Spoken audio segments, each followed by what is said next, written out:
हाय बच्चों, मैं आप लोग को YouTube channel VVI class JR में स्वागत करता हूं। और इस चैनल के माध्यम से आप लोग इंटर और 10वीं वर्ग के छात्रों को लगातार VVI प्रश्नों को लेक्चर के माध्यम से या मैथ, गणित या इंग्लिश के माध्यम से सहायता पहुंचाया जा रहा है। आप लोग अधिक से अधिक इस चैनल को शेयर करें और सब्सक्राइब करें। आज हम लोग जानते हैं नीति श्लोक पाठ अष्टम के द्वितीय खंड, यानी इसके पहले हम 5 श्लोकों को हिंदी में अनुवाद कर चुके हैं और हम जो है अपने सरल भाषाओं में आप लोग को समझाने का कोशिश कर रहे हैं। और जो बाकी 5 श्लोक बच गया था उसके हम यहाँ पर हिंदी अनुवाद करते हैं और आप लोग इसे जानें। 5वां नंबर श्लोक था वो विदुर से जो है वो धृतराष्ट्र पूछे थे और विदुर जो है अपने नीतिगत नैतिक शिक्षाओं के द्वारा इन बातों का उत्तर देते हुए कहते हैं 5वां प्रश्न में कि हे राजन, इस जीवन में और हमारे मानवीय जीवन में नरक के 3 द्वार होते हैं और काम, क्रोध और लोभ। जो व्यक्ति काम नहीं छोड़े, काम यानी गलत काम करना, चोरी छिनारी करना, एक काम वासना होता है, और इसके अलावा क्रोध न छोड़े तो भी उसका जीवन का अंत होता है और वो क्रोध के कारण बहुत सारा गलती करता है और वो नरक जाना पड़ता है।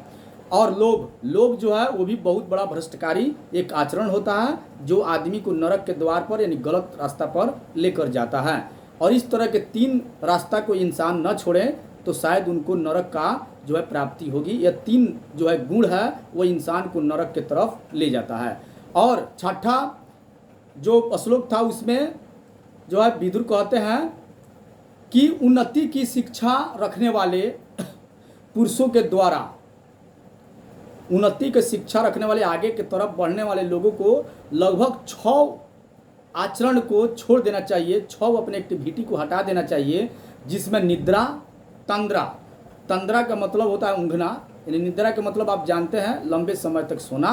फिर तंद्रा का मतलब ऊँघना यानी हमेशा ऊँघना आना, अंगठी आना, यह होता है। उसके अलावा होता है भय, क्रोध और आलस के साथ दीर्घ सूत्रता का मतलब होता है लंबे समय तक काम करना। यदि हम आराम न करें, अपने आगे के भविष्य के बारे में न सोच के दिन रात खाली कामें करते रहें, तब भी हम जो है विकास नहीं कर पाएंगे। इन 6 आचरणों को यानी निद्रा, तंद्रा, भय, आलस और क्रोध और दीर्घ सूत्रता को इंसान को हटा देना चाहिए, तभी इंसान जो है वो वृद्धि और विकास करता है।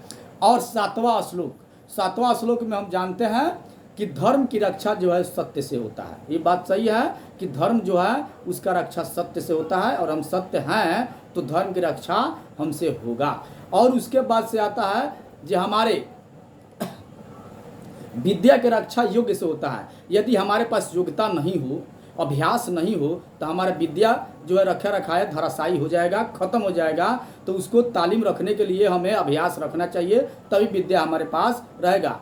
और कहता है कि हमारे रूप का रक्षा मृजा से होता है। मृजा यानी उपटन, यानी हमारा सुंदरता है, यदि हम सजावट नहीं कर रहे हैं और उसको जो है नए क्रीम से उसको संयोज नहीं रहे हैं, तो हमारा सुंदरता जो है वो सही से नहीं रहेगा और हम सुंदर नहीं बन पाएंगे। तो इसीलिए उसका भी जरूरी होता है। और कुल का रक्षा जो है आचरण से होता है कि हमारे कुल खानदान के लोग कैसे थे, हम कैसे हैं और कैसे रहना चाहिए। हमारे कुल खानदान में यदि गलती नहीं हुआ है तो हमें जानबूझकर गलती नहीं करना चाहिए। अपने मान मर्यादाओं और हमारे पुराने जो लोग बाग है और पूर्वजों का रक्षा भी करना हमारा कर्तव्य है, तभी हमारा कुल खानदान का रक्षा हो पाएगा। और उसके बाद से हम चलते हैं 8वां पर। और 8वां नंबर श्लोक में कहा जाता है जो हे राजन, विदुर कहते हैं हे राजन, वह व्यक्ति जो सत्य बोलता है, सही बोलता है, वो दुर्लभ होता है, वो जल्दी से नहीं मिल पाता है। और इस समाज में झूठ बोलने वाला, कायरता के लोग जो छल कपट करते हैं, जो दूसरों के हित के लिए कुछ भी बोल देते हैं, उन लोगों का जो है इस समाज में बहुत बोलबाला है और कहीं भी सस्ते रूप से मिल जाएंगे।